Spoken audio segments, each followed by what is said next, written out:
ले अला शफीना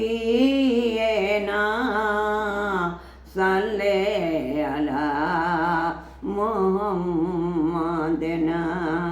सल्ले अला हबीबना सल्ले अला मुहम्मदना। पढ़ पढ़ इल्म ते हाफज होयो ते नार खाया गारी। 100 वारी तू अज भी कीता ते नार खाया हाजी।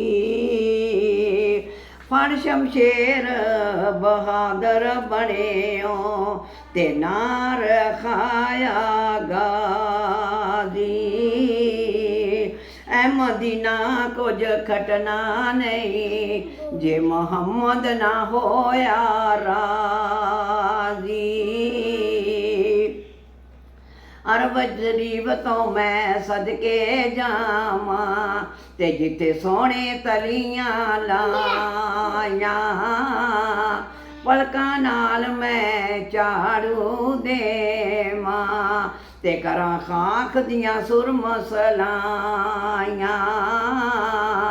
कदम कदम ते सजदे देवां ते जिथे बकरियां यार चराइयां। रो रो आसी करे दहाइयां ते क्यों अरबी डेरा लाइयां। एक चेरी हक दिए हक लिए ना कोई दलील होवे। इत्थे कोई नहीं कम सिफारशां दा भावें मूसा ते भावें खलील होवे। जदों हक दा फैसला हो जावे ओदी फेर ना कोई अपील होवे। ए रफीक मुकदमा क्यों हारे जिदे वल मोहम्मद वकील होवे। मुला तू शरा की रख नाए शरा नाल फकीरां दे रही होइए। तेनू अपनी शरा दा ख्याल मुला सानू यार मनाउण दी पई होइए।